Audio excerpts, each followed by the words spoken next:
The day my world ended started like any other. Coffee brewing, birds chirping outside my apartment window, the scent of Logan's cologne lingering in the air as he left for work. I remember smiling to myself as I scrolled through wedding caterers on my laptop, completely unaware that in exactly 37 minutes, my entire life would detonate. My phone rang. My dad never called this early. "Sarah, I need you to come over. Now." That's when I knew. The tremor in his voice, the way he didn't ask how I was. Something was terribly wrong. The 15-minute drive to my parents' house felt like moving through wet concrete. Each red light stretched longer than the last. My palms stuck to the steering wheel, leaving sweaty prints I'd later wish were the only marks this day would leave on me. My mother wasn't home when I arrived. Just my dad, sitting at the kitchen table with 2 glasses of whiskey, one nearly empty, one full. He pushed the full one toward me as I sat down. "Your sister has been sleeping with Logan." The words hung in the air like smoke after a gunshot. I stared at the amber liquid in my glass, watching how the sunlight fractured through it, how something so beautiful could burn so much going down. How long? My voice sounded foreign to me. At least 4 months. Maybe longer. The numbers punched through me. 4 months. That took us back to Valentine's Day. To the weekend we'd spent in Vermont. To the night Logan had cooked my favorite meal and slow danced with me in our tiny kitchen. My fingers found the edge of the table, dug in. Who else knows? My dad's face did something terrible then. It collapsed in on itself. "Your mother. She's known for weeks." The glass slipped from my hand. Whiskey spread across the table like a bloodstain. I watched it creep toward my elbows, felt the cold wetness seep into my sleeves, and thought absently that I should care about the mess. But what did a spilled drink matter when my entire life was already in ruins?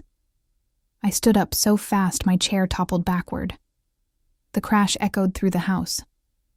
Through my bones. Through the past 12 years I'd wasted loving a man who'd been fucking my sister behind my back. "I need to go." My dad grabbed my wrist. "Don't do anything rash." I wrenched free. Rash? Rash was buying the wrong color napkins for the reception. What I was about to do wasn't rash. It was calculated. It was necessary. It was justice. The drive home was a blur of honking horns and screamed curses. Mine or other drivers. I couldn't tell. My vision tunneled until all I could see was the road and the white-hot fury pulsing behind my eyes. Our apartment was quiet when I entered. Too quiet. The kind of quiet that settles after an explosion, when the dust hasn't yet cleared and no one knows who's still alive. Logan was exactly where I'd left him that morning. On our couch, in his stupid gray sweatpants, staring at his phone with that little crease between his eyebrows. He got when reading something mildly interesting. How ordinary he looked. How painfully, devastatingly ordinary. "Get out."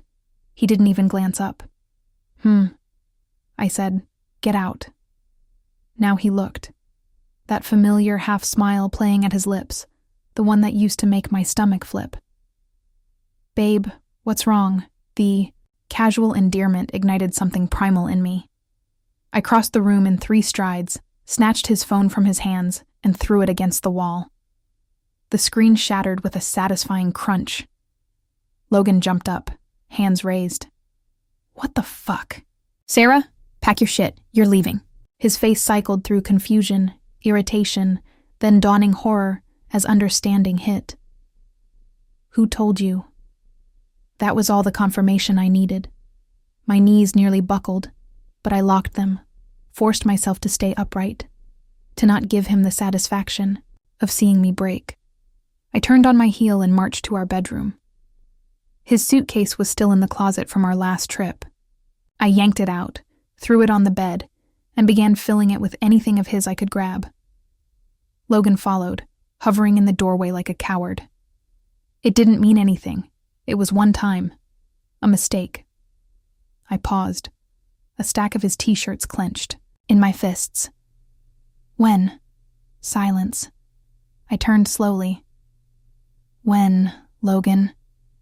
He couldn't meet my eyes. Valentine's weekend. The air left my lungs in a whoosh. That weekend. That goddamn weekend. He'd come home smelling like whiskey and some floral perfume I didn't recognize. Said he'd stopped for a drink with coworkers after picking up my gift. And like an idiot, I'd believed him. I resumed packing, my movements mechanical now. Get out of my sight. I'll leave your things in the hallway. Sarah, please. The sound of his voice made me physically ill. I grabbed the nearest object, a hideous ceramic vase his mother had given us, and hurled it at his head. He ducked. It shattered against the wall behind him. Get out! The scream tore from my throat, raw and guttural, more animal than human. Logan fled, smartest thing he'd done in months. I worked methodically after that. His clothes went into trash bags. His precious vinyl collection got a bath in the kitchen sink. The watch I'd saved 6 months to buy him dropped into the garbage disposal with a satisfying clatter. But when I found the photo album, the one we'd made of our relationship, full of ticket stubs and Polaroids and dried flowers from our first date, that's when the tears came. Hot, angry rivers that blurred my vision as I ripped each page to shreds. By sunset, everything Logan owned sat in a heap by the curb. Neighbors gawked. A stray dog pissed on his favorite jacket. I sat on the porch steps with a bottle of wine and watched the rain ruin what little I hadn't already destroyed. But my sister required a different approach. Amanda and I had shared a womb, shared birthdays, shared secrets we'd sworn to take to our graves. When her golden retriever Max died last year, I'd held her for hours as she sobbed, helped her plant the memorial garden that became her sanctuary. Now that garden would become something else entirely. I waited 3 days. Let the initial rage settle into something colder, sharper. Then I showed up at her doorstep with a bottle of her favorite Pinot and a smile that didn't reach my eyes. Surprise, I was in the neighborhood. Amanda's face did something complicated. Guilt, fear, then forced cheerfulness. Sarah, come in.